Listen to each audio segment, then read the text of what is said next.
और फिर उसके बाद ASP.NET कोर में 5-6 लेक्चर लगाएंगे और फिर हम शुरू करेंगे प्रोजेक्ट बेस्ड ट्रेनिंग। पर ये जो चीजें पढ़ाई जा रही हैं उसी लिए बता रहे हैं ये देख। तो अब यहाँ पे क्लोज किया सारा लॉज।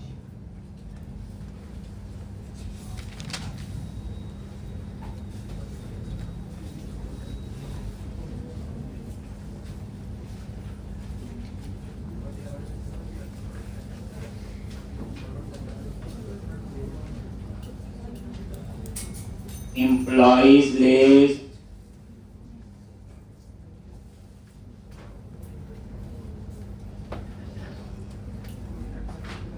क्लिक किया,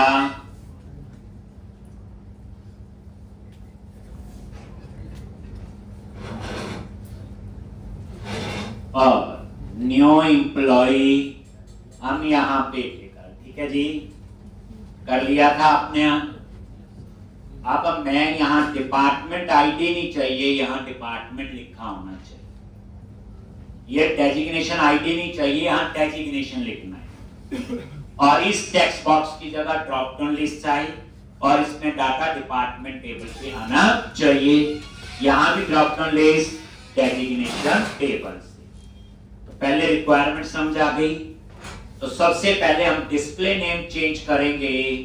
जैसे एम्प्लॉय पे गए और ये देखो ये डिपार्टमेंट आईडी आ रहा था, इसके ऊपर क्या लिखोगे, डिस्प्ले नेम डिपार्टमेंट।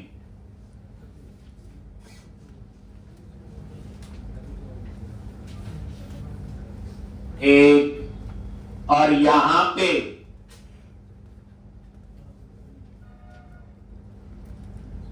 पे आपका आना चाहिए डेजिग्नेशन। ये क्या होता है बच्चे, डिस्प्ले नेम क्या है, जो नेम आपको वहां नजर आएगा। एक्चुअल में कॉलम का नाम यही हो, डिपार्टमेंट आई, यानी कॉलम का नाम नहीं चेंज, नाम कर सकते हैं। एक हम क्या कर रहे, सिर्फ डिस्प्ले नेम। डिस्प्ले नेम समझ गए, जो नेम आपका ऊपर लेबल 4 में आ रहा है। तो ये डिस्प्ले होता आपका एट्रीब्यूट, ये एट्रीब्यूट आप लोग यूज करो।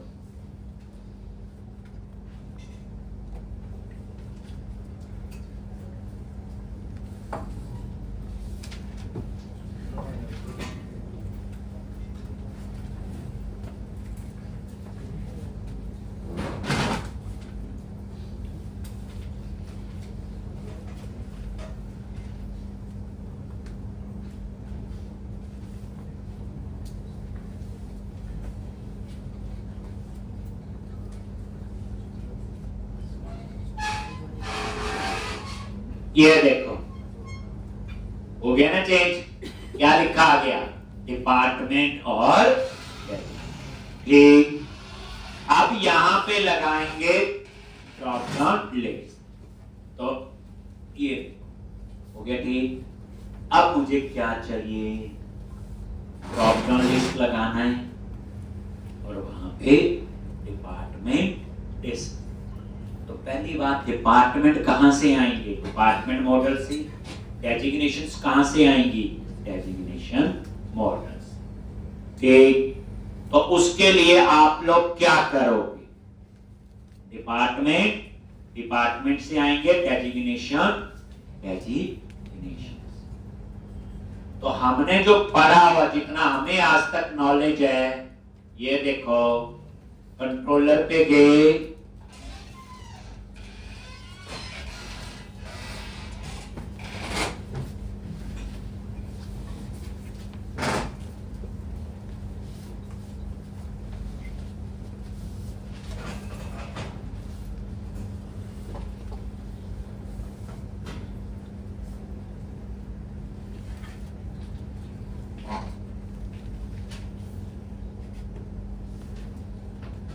एक। अब यहां पे एक ही मॉडल ऐड हो सकता है, बताया हुआ इतने दिन से बता रही हैं कि एक व्यू में एक ही मॉडल ऐड हो सकता है। सकता, एक से ज्यादा नहीं हो सकती। बट हमें तो डिपार्टमेंट मॉडल का भी डाटा चाहिए, हमें डेजिग्नेशन मॉडल का भी डाटा चाहिए। तो उसके लिए हमें क्या करना है, कंट्रोलर पे गए और यहां पे एक वेरिएबल लेंगे डिपार्टमेंट्स के लिए और एक डेजिग्नेशंस के लिए। एक में डिपार्टमेंट स्टोर करेंगे, एक में डेजिग्नेशन, और उन दोनों को एक्सेस करेंगे व्यू। अगेन @मॉडल, ये वाला एक ही मॉडल ऐड हो सकता है, एक व्यू, दो नहीं। बट हमें तो डिपार्टमेंट मॉडल भी चाहिए, डेजिग्नेशन मॉडल भी चाहिए, डाटा तो ड्रॉप लिस्ट में तभी आएगा। तो फिर उसके लिए हम एक वेरिएबल डिक्लेयर करेंगे, ठीक, जिसका नाम है व्यू बैग। एक व्यू डेटा होता है, वो पुराना है, काम दोनों का सेम, डिफरेंस मैं बता दूं। व्यू बैग डॉट एक वेरिएबल ले लिया टेप लिस्ट, डिपार्टमेंट लिस्ट। एक अब ये जो डिपार्टमेंट है, एक ये कहां से आएंगे, तो व्यू बैग होता है बच्चे डायनामिक प्रॉपर्टीज बनाने के लिए। व्यू बैग किसके लिए होता, डायनामिक प्रॉपर्टीज। ये टेप लिस्ट प्रॉपर्टी का नाम है, कुछ भी रख लो। कैसे देखो, व्यू बैग पे F12 प्रेस किया और ये देखो आ रहा डायनामिक। एक ये डायनामिक प्रॉपर्टी बनाने के लिए, और इसके अंदर context dot department dot to list. इसी तरह से view bag dot DSG list, एक context dot designation dot to list.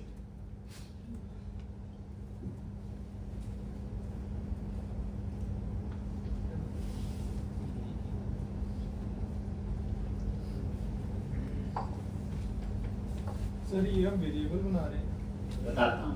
ठीक, तो ये क्या किया, व्यू बैग क्या करता है, डायनामिक प्रॉपर्टी बनाता है।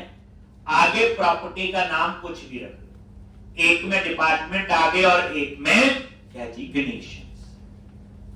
अब इसकी जगह मैं नॉर्मल एरे भी ले सकता था, क्या नॉर्मल वेरिएबल, क्वेश्चन ये है। तो याद रखना, जितने भी वेब पेज होते हैं, ध्यान से समझना, वेब पेज ये सारे स्टेटलेस होते हैं। स्टेटलेस का मीनिंग क्या होता, जब भी रिक्वेस्ट सर्वर पे जाती है, पेज नया बन के आता है और उस पेज पे जितने भी वेरिएबल हैं उनका डाटा लॉस्ट हो जाता है। जितने वेब पेज हैं, चाहे याहू, हॉटमेल, गूगल, चाहे जावा में, चाहे पाइथन में, चाहे PHP में, सारे वेब पेज क्या होते हैं, स्टेटलेस। स्टेटलेस होता है जब भी रिक्वेस्ट सर्वर पे गई, पेज नया बन के आएगा, नई HTML, उस पेज पे जितने नॉर्मल वेरिएबल होंगे सबका डेटा लॉस्ट हो जाता है। ये वेब की कहानी है। लेकिन हमें तो एक ऐसा वेरिएबल चाहिए जिसका डेटा एक्शन में स्टोर करे और व्यू में एक्सेस करे। तो उसके लिए स्पेशल टाइप वेरिएबल है व्यू बैग। पहले होता था व्यू डेटा, पुराना है इसलिए उसको पढ़ने का कोई फायदा नहीं, व्यू बैग। ठीक, अब ये जो व्यू बैग है, ठीक, इसका स्कोप है एक्शन टू व्यू, यानी एक्शन में स्टोर किया और व्यू में एक्सेस कर सकता हूं। दूसरी बात, in view bag we can store any type of information, it may be string, integer, array, collection, object. But यहां नॉर्मल वेरिएबल लोगे, उसका स्कोप उतना नहीं होगा, उसका डाटा लॉस्ट हो जाएगा। जैसे पब्लिक, प्राइवेट, नॉर्मल वेरिएबल लेते हैं, तो ये बच्चे स्पेशल टाइप वेरिएबल है, इनका स्कोप कितना होगा, एक्शन टू व्यू, और इसमें हम किसी भी टाइप का डेटा स्टोर कर सकते हैं। ये व्यू बैग है। तो ये मैंने दो प्रॉपर्टी बनाई, टेप लिस्ट और डेजिग्नेशन लिस्ट। बस अब मैं इसके व्यू पे जाके इनको एक्सेस करूंगा। देखो ध्यान से, आगे यहां पे व्यू में, और ये डिपार्टमेंट है, तो ये टेक्स्ट बॉक्स जो है हमने बना दिया, HTML dot drop down list for M dot department ID.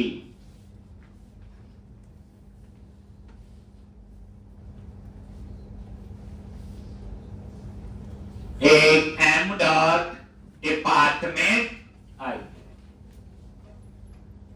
ये ड्रॉप डाउन लिस्ट है, किसके लिए? डिपार्टमेंट के लिए, कॉमा इसमें डाटा कहां से आएगा, तो उसके लिए न्यू सेलेक्ट लिस्ट, ये होता है जब ड्रॉप डाउन लिस्ट में डाटा, और ये डेटा कहां से आएगा? View back dot tape list, जो वो वेरिएबल का नाम दिया। अगर मैं इसकी जगह व्यू डेटा यूज करता तो उसमें हमें टाइप कास्ट करना पड़ता। क्या करना पड़ता? कन्वर्ट करना पड़ता कि किस टाइप का डाटा है, बट इसमें इसकी जरूरत नहीं है। टाइप कास्ट होती कन्वर्जन, क्योंकि बच्चे डायनामिक प्रॉपर्टी बनाता है ना, जैसा डाटा होगा उस हिसाब से बना उसको टाइप कास्ट होता कन्वर्ट, जैसे कन्वर्ट भी लिखते थे, तो अगर व्यू डेटा यूज करता तो मुझे टाइप कास्ट करनी पड़ती, कन्वर्जन करनी पड़ती। व्यू बैक में हमें कन्वर्जन की जरूरत नहीं। कॉमा डेटा वैल्यू फील्ड, उसमें आईडी आएगा, कॉमा डेटा टेक्स्ट फील्ड, उसमें क्या आएगा? नेम।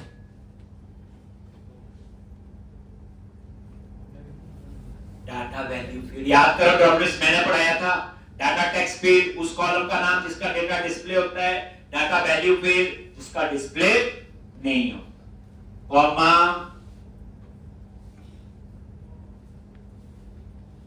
ये होता है डिफॉल्ट ऑप्शन, क्या चाहिए?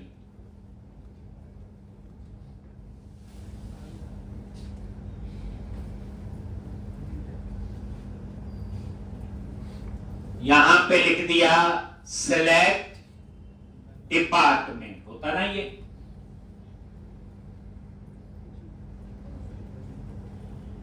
डिफॉल्ट ये होता ना, सबसे पहले ऑप्शन क्या है? प्लीज सिलेक्ट डिपार्टमेंट, ऐसे लिख सकते, कॉमा फिर क्या लिखोगे? बूटस्ट्रैप, वही कहानी, क्या? @ क्लास, क्या लिखते हैं? फॉर्म हाइपर कंट्रोल, ताकि सारे कंट्रोल का डिजाइन फिर एक जैसा रहे।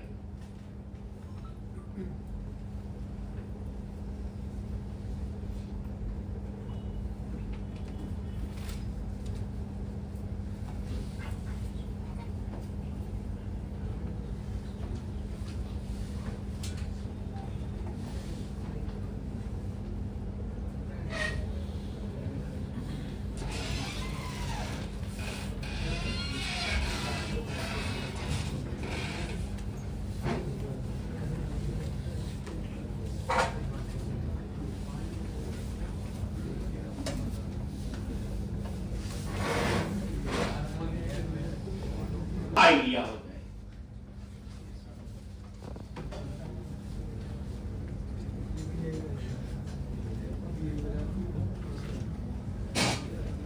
ये देखो आ गया, तो ये डिपार्टमेंट।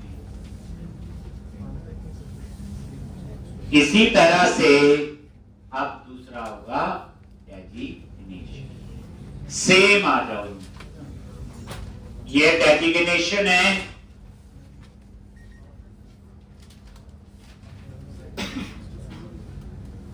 और यहां पे drop down list for M dot designation ID.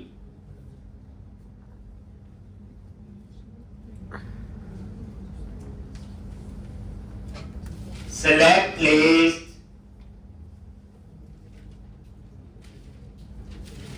viewback.tsg list, comma id, comma name.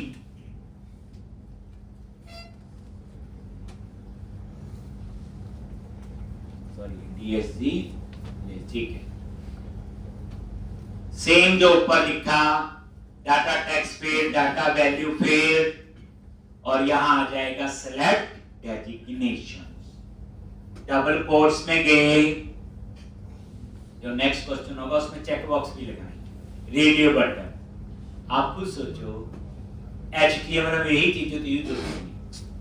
आप इतने दिनों से कोई ना कोई एप्लीकेशन देखी होगी, टेक्स्ट बॉक्स देखे हैं, बटन देखे हैं, ड्रॉप डाउन लिस्ट आज भी देख लिए, रेडियो बटन देखा होगा, चेक बॉक्स, यानी 90% से ज्यादा काम एक प्रोजेक्ट में इन कंट्रोल का होता है। 10% का लिस्ट कोई चीज आ गई, पर 90 तो आनी चाहिए ना। और यहां पे सिलेक्ट डेजिग्नेशन,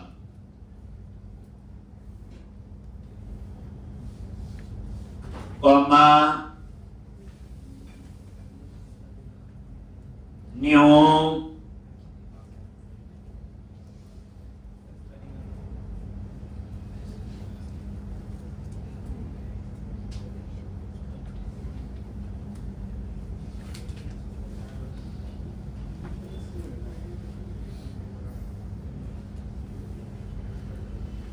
एक, और यहां पे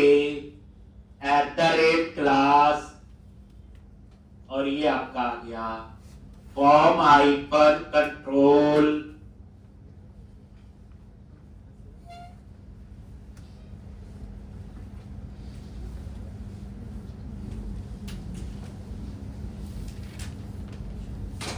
ये लो। एक इस तरह से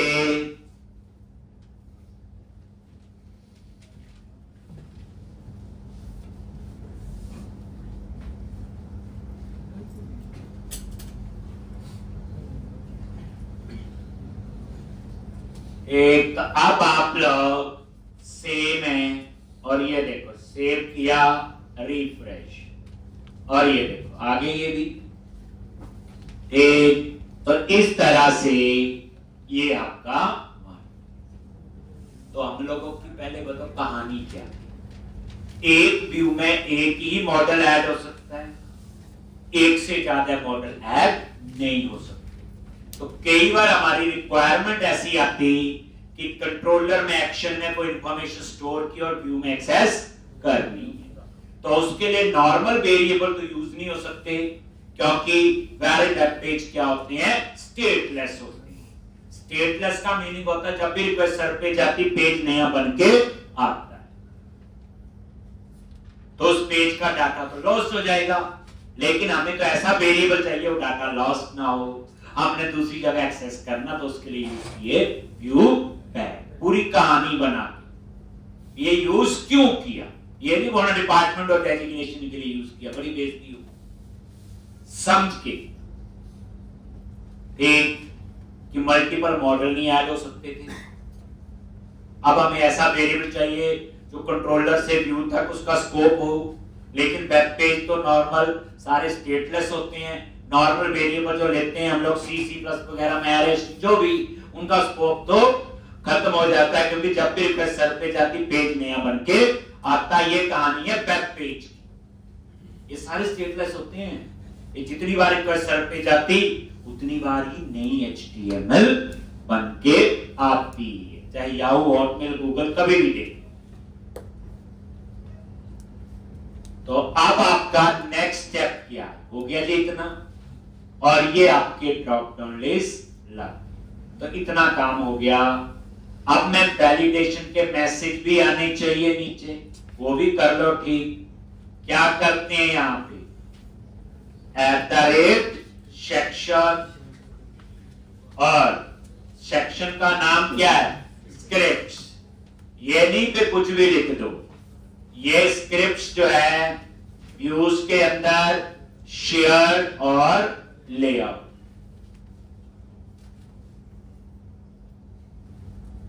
और ये है रेंडर सेक्शन स्क्रिप्ट्स।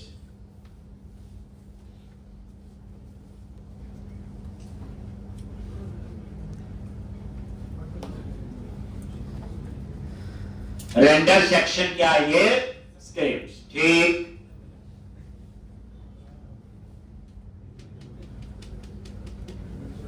और यहां पे वो जावास्क्रिप्ट लोड होनी चाहिए जो कौन सी है? वैलिडेशन। तो मैंने यही तो नाम लिखा यहां पे, सेक्शन। और कैसे कॉल करना है? तो वैलिडेशन के लिए बच्चे एक बंडल बना हुआ, और उस बंडल को आप यहां पे यूज करो। बंडल कहां पे है? बोलो। ऐप स्टार्ट में गए और बंडल कॉन्फ़िग में, और ये आपका बच्चे बंडल का नेम है। कॉपी किया jQuery web। अब ये लास्ट लेक्चर में आपको करवाया। इससे क्या होगा? सारे वैलिडेशन के मैसेज आने शुरू हो जाएंगे। ये नहीं लिखोगे तो एरर आए। कहां पे? जब सेव करो। हो गया। अब अगला कोड है अपसर्ट का पोस्ट। तो याद रखना ये दो कोड लिखे जा रहे हैं, क्या? सेव और अपडेट।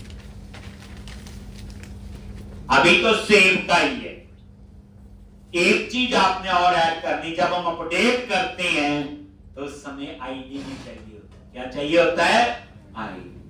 कब? जब अपडेट करते। सेव में नहीं चाहिए। तो आप क्या करो? क्या किया था हमने? हिडन वो, उसमें हम एक आईडी ले लेंगे, लेकिन वो आईडी तभी वो यूज कर सकता है जब एडिट कर रही। क्या कर रहे हो? एडिट। ये लिख लिया बच्चे। हम बात कर रहे हैं इसी फॉर्म टैग के अंदर कहीं पे भी, और यहां क्या लिखोगे? @ model.id is not equal to 0। इसका मतलब है एडिटर है, और इसके अंदर HTML डॉट हिडन हो, किसके लिए? m.id।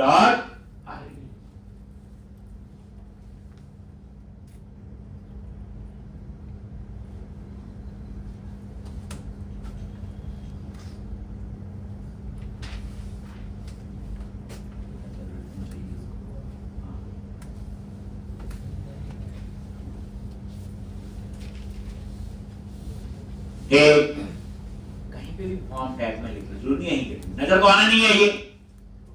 तो जब कोई एडिट करेगा तो आईडी क्या होगा? Not equal to 0। और उस समय क्या काम करेगा आपका ये हिडन कंट्रोल? एक बार रिफ्रेश करके देख लो, ये एरर दे रहा है। ये कह रहा है @ इसके अंदर एक बार ही यूज करना है, क्योंकि हमने बाहर यूज कर।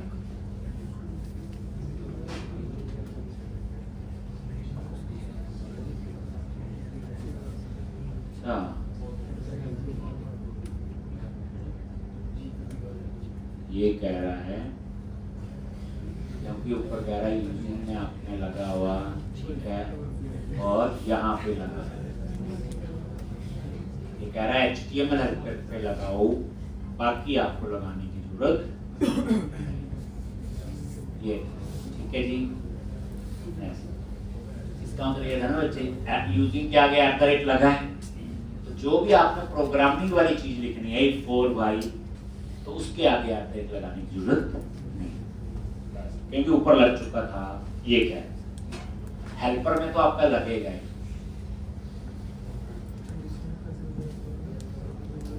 ये कोड कब चलेगा? जब आप एडिट करो।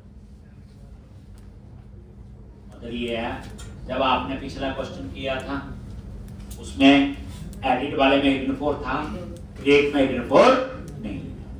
तो अब यही एडिट है और यही क्रिएट। तो एक चेक करके मैंने यहां पे लिख दिया। अब हम लिखेंगे अपसर्ट का पोस्ट। ये तो हो गया बच्चे। ये देखो यहाँ रिफ्रेश और जैसे सेव पे क्लिक करोगे हमारी वैल्यू काम कर रही हैं। तो अब अगला कोड आपका क्या होगा? लो जी, कंट्रोलर में गए और यहाँ पे क्या लिखते हैं? HTTP पोस्ट और एंटीफ्रोजी और टोकन पब्लिक एक्शन रिजल्ट क्या लिखेंगे? अपसर्ट और क्या पास करेंगे? एम्प्लॉई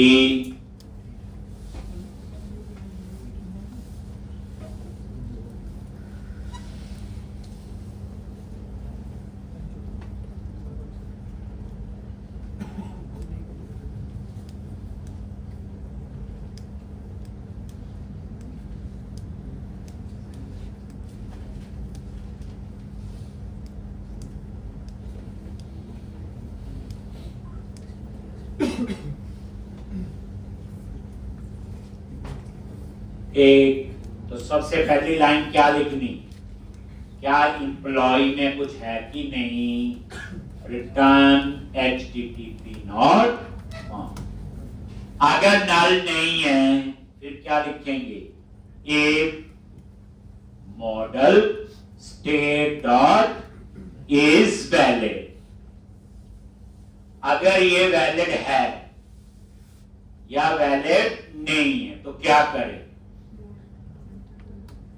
पहले हम वही लिखेंगे जो हम लिखते थे, रिटर्न व्यू और यहां पे आए कर्ली ब्रैकेट क्यों लगाई, आगे में यूज करो।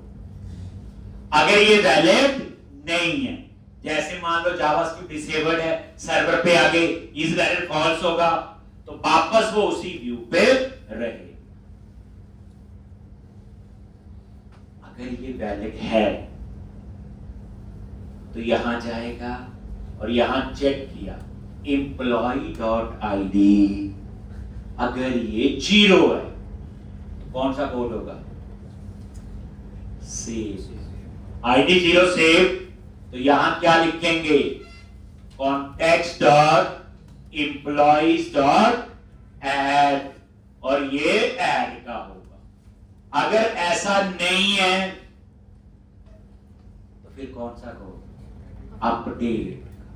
अगर ID 0 नहीं है तो यहां ज्यादा लाइन का कोड लिखना हो तो कर्ली ब्रैकेट, यहां पहले फाइंड करेंगे क्या? Employee in DB। Find context dot employees dot find और एम्प्लॉय डॉट आई और यहां चेक किया employee in DB null, then return HTTP not found।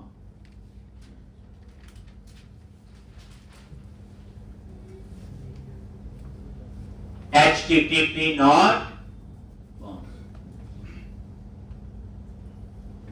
अगर null नहीं है तो फिर अपडेट। तो पता ही है नेम अपडेट हो सकता है और एम्प्लॉय डॉट नेम कहां से आएगा?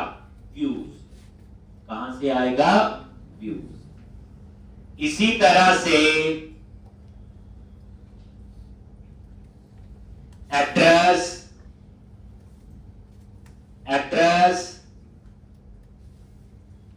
और क्या था? सैलरी। लेफ्ट हैंड साइड पे जो चेंज हो रही इंफॉर्मेशन वो कहां हो रही? डाटाबेस में, employ in dB. Right hand side में जो एम्प्लॉय है वो डाटा कहां से आ रहा है? व्यूज। ये जो ऊपर है जो सबमिट होके आए। नेम चेंज हो सकता है, एड्रेस, सैलरी और डिपार्टमेंट भी चेंज हो सकता है कि नहीं? हो ही सकता है। आज अकाउंट डिपार्टमेंट कल को सेल्स में जा सकता है बंदा। Employ in DB designation ID employ dot des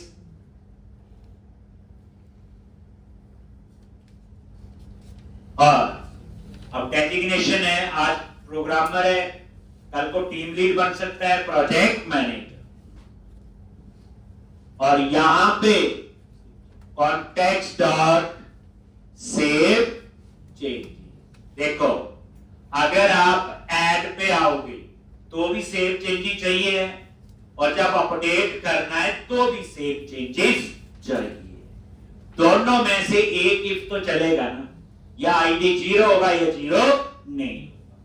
और सेव होने के बाद कहां जाना है, रिटर्न रीडायरेक्ट टू एक्शन, और यहां पे नेम ऑफ इंडेक्स। ये देखते देखते सेव का कोड भी हो गया और अपडेट। अब सिर्फ हमें क्या करना है, इसको टेस्ट। ब्रेक पॉइंट लगाओ और अब हम इसे टेस्ट करेंगे, दोनों केस में, सेव में भी और अपडेट में। जो नेक्स्ट क्वेश्चन करना है उसमें सब यूज होगा दोबारा से। यहां पे आप ब्रेक पॉइंट लगा लो अपसर्ट पे,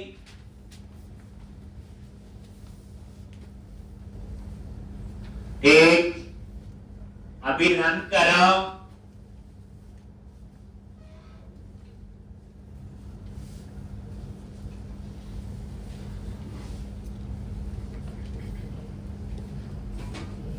एम्प्लॉय लिस्ट, न्यू एम्प्लॉय, और यहां पे ये name, address, salary, department sales, designation programmer मान लो, और सेव पे क्लिक किया। आगे यहां पे, अब यहां पे क्या करोगे, एम्प्लॉय, और ये देखो पहले ये इंफॉर्मेशन देखो, आईडी 0 आ रहा है, ठीक है, सेव के केस में आईडी 0 है। बाकी आप देख रहे हो नेम ठीक आ गया, सैलरी, और यहां डिपार्टमेंट आईडी आ रहा है 2 और डेजिग्नेशन आईडी आ रहा है 3। ये ड्रॉप डाउन लिस्ट से, और वैल्यू फील्ड का डाटा आता है, बताइए इतना। F10 नल तो नहीं है, वैलिड है, यस आ गया।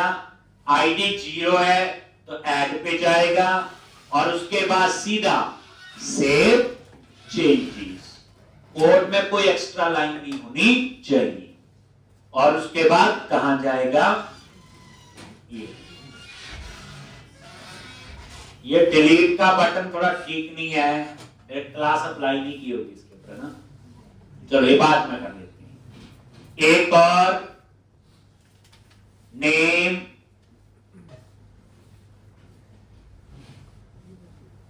डेट, डिपार्टमेंट, डेजिग्नेशन, सेम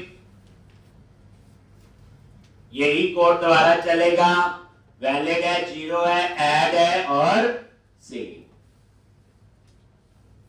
ठीक, अब देखो एडिट, जैसे आप किसी भी एडिट पे क्लिक करते हो, लो कंटिन्यू, ये आगे डिटेल पूरी, ये देखो नेम, एड्रेस, सैलरी, डिपार्टमेंट भी अपने आप आ गया, अकाउंट्स है और डेजिग्नेशन। मान लो इसका नाम है दमन कुमार राणा, डिपार्टमेंट अकाउंट्स नहीं है इसका, मान लो मार्केटिंग है, या मान लो कंप्यूटर है, नहीं जो सकता है। अब अपडेट पे क्लिक करो ध्यान से, आगे यहीं पे, और इस बार यहां नजर मारो, बाकी ठीक आ रहा है दमन कुमार राणा, लेकिन ये देखो इस बार आईडी आ गया 2। ये कहां से आ रहा है, इट इनफोर्स, क्योंकि अपडेट के केस में तो आईडी होगा, पिछले एक में नहीं आ रहा था। अब देखो वैलिड है, 0 नहीं है, तो एल्स में गया, जिसकी इंफॉर्मेशन अपडेट करनी, पहले उसे क्या किया आपने, फाइंड किया, नल तो नहीं है, नई चीज, ये name, address, salary, department, designation, उसके बाद सेव, चेंजेस और नेम ऑफ इंडेक्स।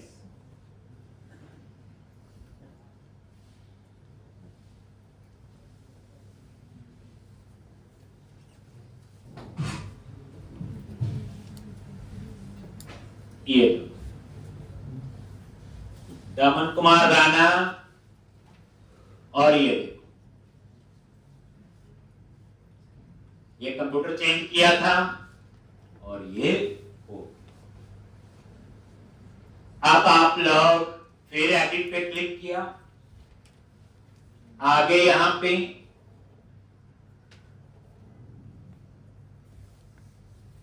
और मैंने वैसे ही यहां पे जावास्क्रिप्ट डिसेबल करते हैं। एक तो अभी तो चल रही है वैलिडेशन, जो भी होगी, इंस्पेक्ट, क्या करते हैं, सेटिंग्स, याद है, और ये डिसेबल जावा स्क्रिप्ट टिक कर दिया।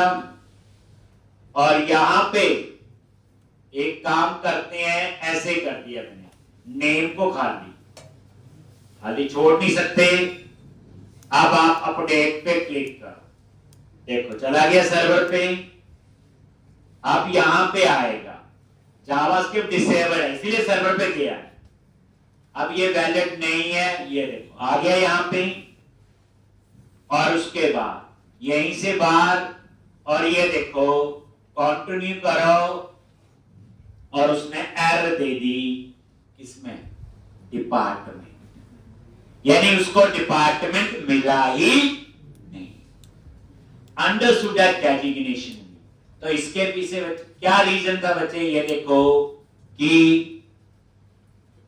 ये दोनों लाइन का स्कोप तो यही था, आप इसको उठाओ और इसके अंदर भी ये दो लाइन चाहिए, ठीक, क्योंकि इसका स्कोप यहां नहीं था, उस सेक्शन से उस व्यू तक। अब ये एरर नहीं आई, सोचो ना, ठीक, जब आपका वैलिड नहीं है, कोई सिर्फ के अंदर आया, बाकी चीज तो आपकी एम्प्लॉय से मिल गई, लेकिन डिपार्टमेंट और डेजिग्नेशन कहां से मिलेंगे, व्यू बैक से मिलेंगे ना। तो ये जो व्यू बैक की दो टैप और डीएसजी, वो आपने यहां पे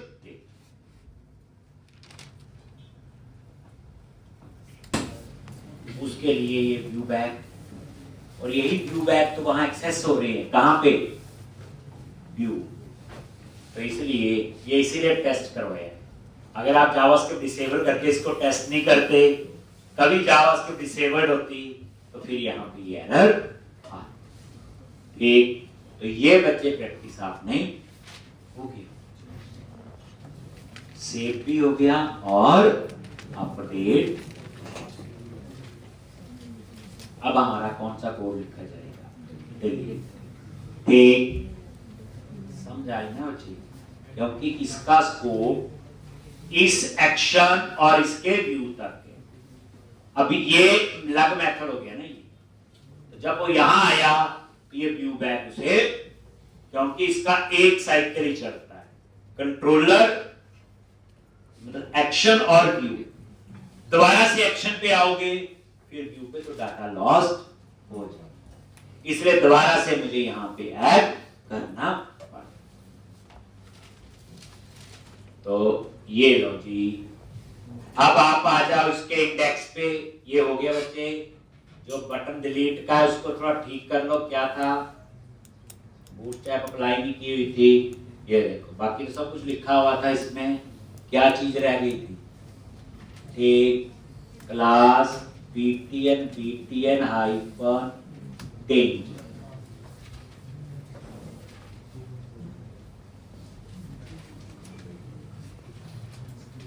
ठीक। तो अब अगला कोड क्या आपका, बोलो, एक बार ये देख लो।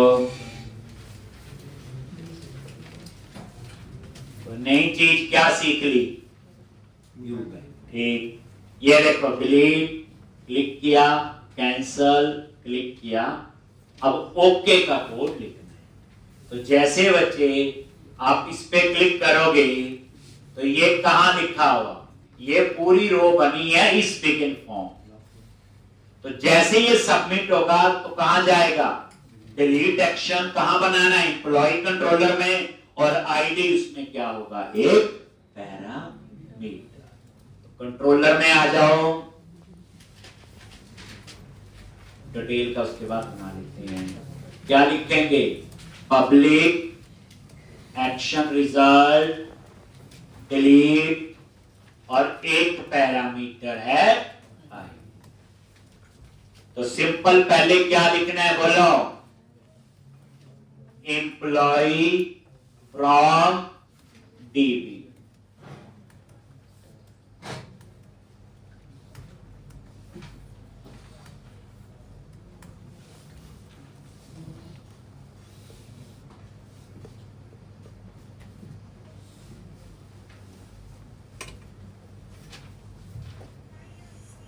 एक, और यहां पे एक एम्प्लॉय फ्रॉम डीबी अगर ये नल है,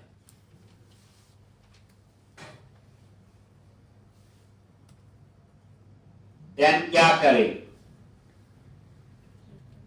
एम्प्लॉय फ्रॉम डीबी।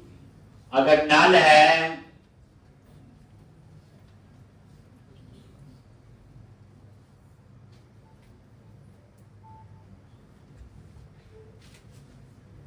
तो return HTTP not found. Null नहीं है तो क्या लिखते हैं, context dot employee dot remove employee from DB, और उसके बाद सेव चेंजेस, और उसके बाद कहां पे जाएगा,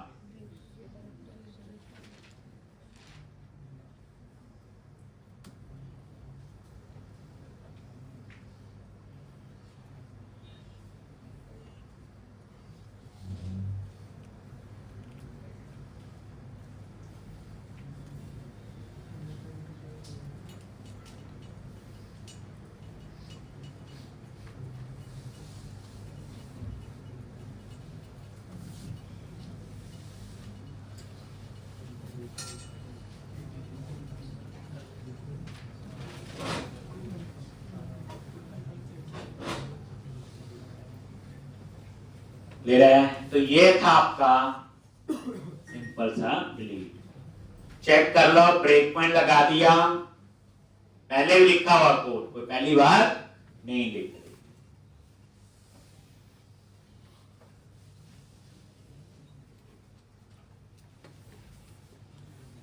तो यहां पे ये देखो, एम्प्लॉय लिस्ट डिलीट, जैसे डिलीट पे क्लिक किया, ओके, और आईडी 2 आ गया, F10 नल है, रिमूव, सेव चेंजेस, और कहां जाएगा, इंडेक्स। ये लो, ठीक है जी। अब एक रह गया डिटेल। तो डिटेल कुछ नहीं है, नॉर्मल फाइंड का ही कोड है। उसके लिए क्या करना है, इसी के नीचे बोलो पब्लिक एक्शन रिजल्ट किस नाम से है, बोलो डिटेल्स, और किसकी डिटेल देखनी है, आईडी। ठीक, ये नॉर्मल किसका कोड है, फाइंड का। अब डिटेल में क्या क्या देखना चाहते हो, उसका नेम, एड्रेस, सैलरी, और साथ में डिपार्टमेंट का नेम, और डेजिग्नेशन का नेम। तो 3 टेबल से डाटा आएगा। तो क्या लिखेंगे, where employee in DB context dot employees dot,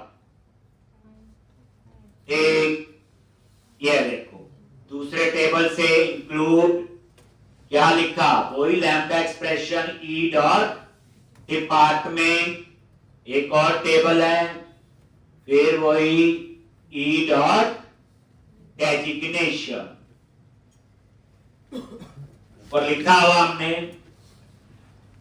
लेकिन ये फाइंड का कोड है। वहां तो टू लिस्ट लिखा था, तो लास्ट में क्या लिखेंगे, डॉट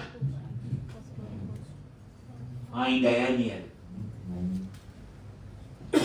अब नई चीज याद रखो, जब मल्टीपल टेबल से डाटा फेच करते हो और उस समय फाइंड करना है, फाइंड तो एक ही रिकॉर्ड, तो उस समय फाइंड मेथड काम नहीं कर, उसकी जगह आपका यूज होगा फर्स्ट और डिफॉल्ट। याद रखो डिफरेंस आ गया, फर्स्ट और डिफॉल्ट भी फाइंड का काम करता, फाइंड भी, फर्क सिर्फ इतना है कि फाइंड जो है वो प्राइमरी की के साथ काम करता और सिंगल टेबल, फर्स्ट और डिफॉल्ट मल्टीपल टेबल के साथ भी यूज हो सकता है, और प्राइमरी और नॉन प्राइमरी दोनों पे। जैसे देखो ई डॉट आईडी, और जो आईडी हमने ऊपर पास, ये रीड करने के लिए मैं ये एंटर प्रेस करता हूं, यहां पे ये लो नहीं, कोई पूछे फर्स्ट और डिफॉल्ट और फाइंड में क्या फर्क है? फाइंड सिर्फ प्राइमरी की पे फाइंड करता है, नॉन प्राइमरी की पे नहीं फाइंड करता, फाइंड सिंगल टेबल। अगर मल्टीपल टेबल पे फाइंड करना हो तो फर्स्ट और डिफॉल्ट। एक नई चीज पता चल गई, यही याद रखनी होती, अगर ये नल है रिटर्न, और यहां पे रिटर्न व्यू और एम्प्लॉई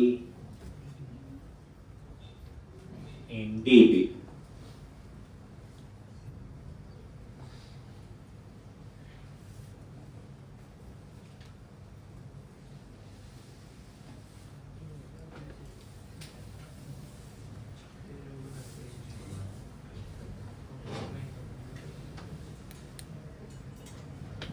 और वहां डेटा डिस्प्ले करेंगे। देखो थोड़ा नया थोड़ा पुराना। अब इस क्वेश्चन में नया क्या पता चला, बोलो?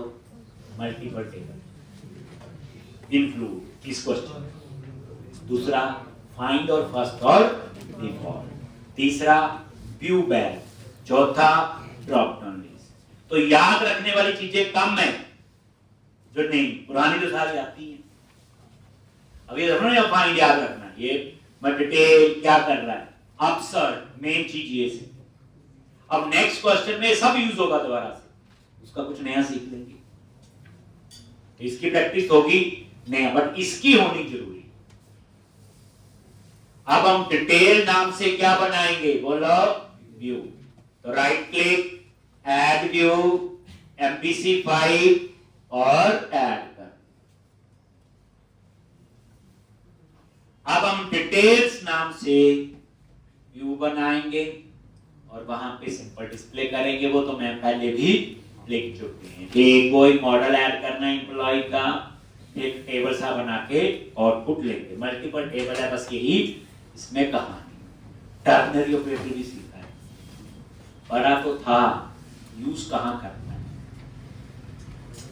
रीड ओनली भी सीखा है, कैसे डाटाबेस को हम लोग, अब read only member read only होते हैं, बट वो एक जगह चेंज हो सकते हैं। कहां पे?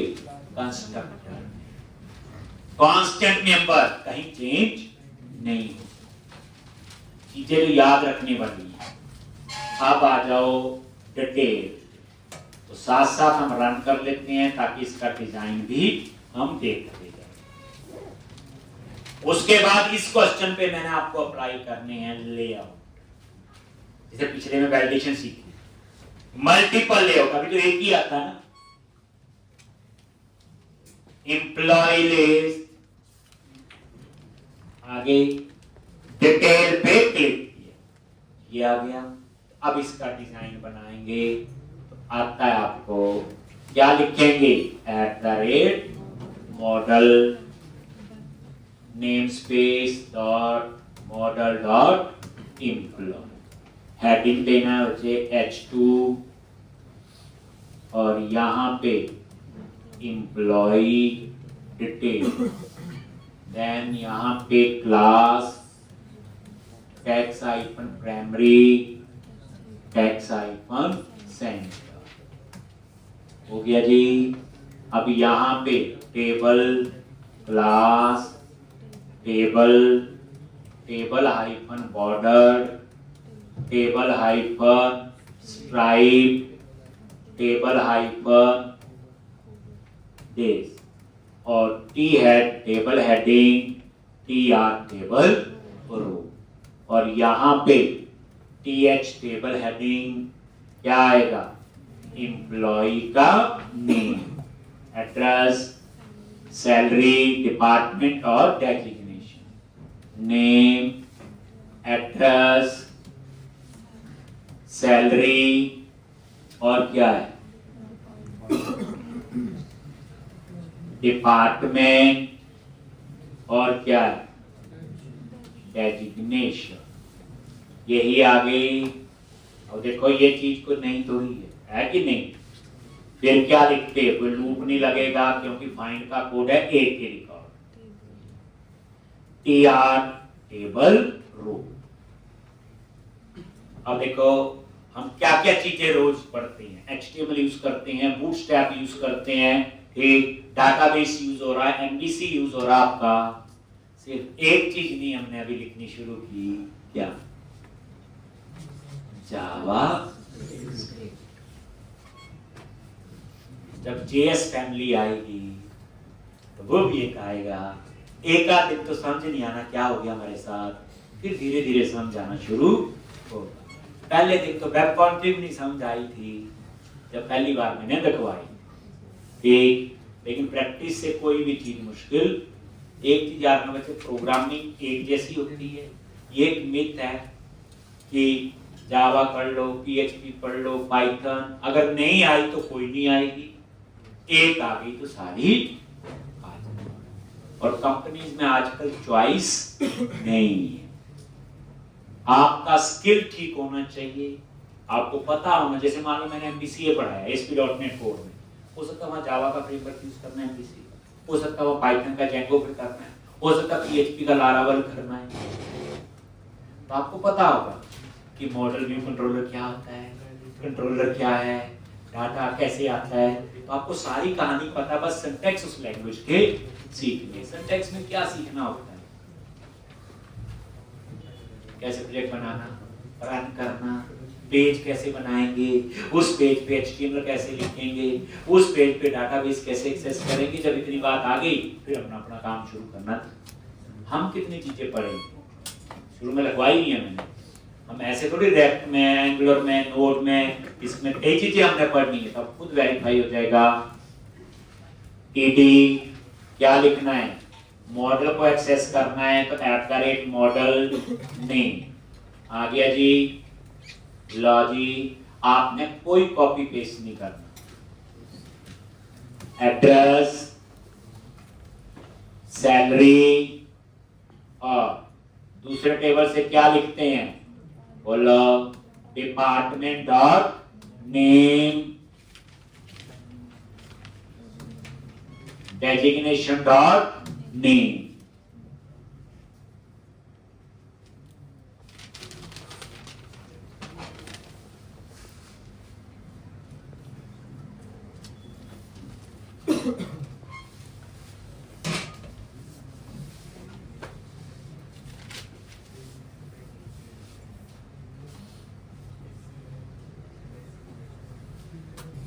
ये देखो रिफ्रेश आ गया, देखो, और ये डेटा लिख लो, ये बस हो गया। अब लास्ट में क्या लिखना है, एडिट का भी लगा ही दो, @HTML डॉट एक्शन लिंक, क्या लिखेंगे, टेक्स्ट एडिट, और यहाँ पे अपसर्ट, और यहाँ पे बोलो ID model dot ID BR @HTML dot action link, क्या आएगा,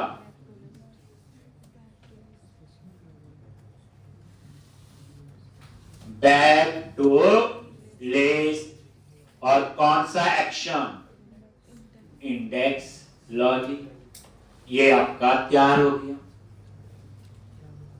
ठीक, तो अब आपकी ये एप्लीकेशन बच्चे कंप्लीट है और आपके लिए काम है इस एप्लीकेशन को 3 बार करना। 3 बार का मतलब नहीं आदि, एक बार बैठे शुरू से लेके एंड का, दूसरी बार बैठे शुरू से लेके एंड का, लेकिन कोड समझ के लिए एक प्रॉपर टेस्टिंग करनी सारा कुछ। अब मैं इस एप्लीकेशन में आपको सिखाऊंगा how to apply multiple layout.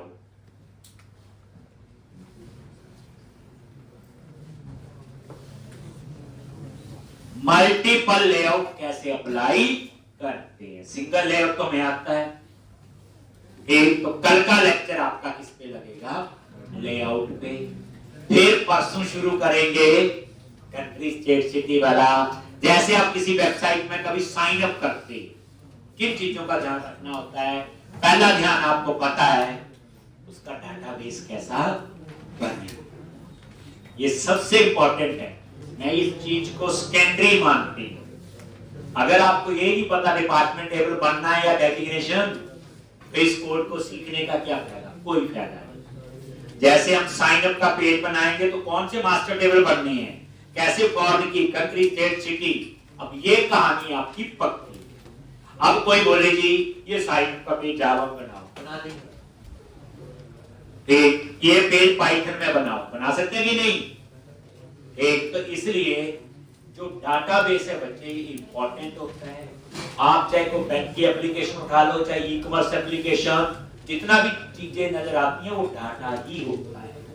और डाटा नहीं है आपके पास तो फोटो बनाई जाओ और खुश हो जाओ कि हमें आ। तो ये कहानी, ये जो पढ़ाने का मकसद क्या है, एक बच्चे को डेवलपर बनना है तो किन किन चीजों का नॉलेज होना चाहिए।